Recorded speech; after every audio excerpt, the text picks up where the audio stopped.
भिंडी की सब्ज़ी ऐसे बनाएं जो नहीं भी शौक से खाते वो भी उंगलियां चाटते रह जाएंगे। भिंडी बनाने का ये नया और अलग तरीका आपने पहले कभी नहीं देखा होगा। इतनी क्रिस्पी और जायकेदार भिंडी बनेगी। तो चलें शुरू करते हैं। सबसे पहले हम भिंडी की स्टफिंग रेडी कर लेते हैं। आपने लहसुन लेना है, साथ में आपने 2 से 3 सब्ज़ मिर्च लेनी है और साथ में आपने धनिया लेना है। हम इसको पीस लेंगे। सारा कमाल इधर ही होगा। इसको पीसना थोड़ा सा मुश्किल है और थोड़ा टाइम भी लगता है। ये नहीं कि 5 मिनट में ये पीस जाएगा, ऐसा नहीं है। अब आपने 1 चम्मच नमक, हाफ टी स्पून हल्दी पाउडर और साथ में 1 चम्मच लाल मिर्च का पाउडर डाल देना है। तो फिर हम इसमें बाकी मसाले शामिल करेंगे। अब मैंने 2 प्याज लिए हैं, मैंने चॉप करके लिए हैं ताकि ज़्यादा टाइम भी ना लगे और जल्दी से ये पिस जाएं। आप भी चॉप करके डालिएगा। 2 प्याज हैं। अगर आपके पास भी आधा किलो भिंडी है तो 2 प्याज काफ़ी हैं। 1 चम्मच मैंने इमली का पल्प लिया है। अगर आपके पास इमली का पल्प नहीं है तो इसकी जगह आप चाट मसाला पाउडर भी डाल सकते हो। अगर वो भी नहीं है तो फिर आप अनारदाना इसमें शामिल कर दीजिएगा। तो स्टफिंग हमारी रेडी है। तो चलें, अब मैंने आधा किलो भिंडी ली है। मैं बस थोड़ा सा आपको दिखा देती हूँ। इस तरह आपने इसको कट लगाना है, पहले अच्छे से वॉश करना है। भिंडी में पानी वगैरह नहीं होना चाहिए। मैंने इसको थोड़ी देर धूप में रखा और इतने अच्छे से ये सूख गई हैं। तो अब आपने दरमियान में एक कट लगाना है और इसमें आपने स्टफिंग भरते जाना है। जैसे करेलों की स्टफिंग भरते हैं सेम आपने वैसे ही भरनी है। अब एक अंडा लेना है ताकि ये जो स्टफिंग है वो बाहर नहीं आए। इस वजह से मैंने एक अंडा शामिल किया है। आप भी ज़रूर डालिएगा और इसका टेस्ट भी देखिएगा, नेक्स्ट लेवल का हो जाएगा।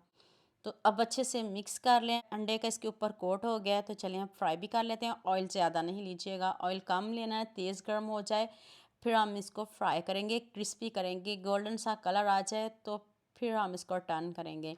यहाँ मैं आपको याद दिला दूँ, अगर आपको मेरी रेसिपीज़ पसंद आ रही हैं तो जल्दी से मेरे फेसबुक पेज को भी फॉलो कर लो और साथ में मुझे यूट्यूब पे भी सब्सक्राइब कर दो। ये आपकी तरफ से प्यार होता है, मोहब्बत होती है, खुशी होती है कि आपको मेरी रेसिपीज़ पसंद आ रही हैं। देख लें कितना ज़बरदस्त कलर आ गया है। इधर ही हमारी भिंडी डन हो गई है, बस थोड़ी सी कच्ची है।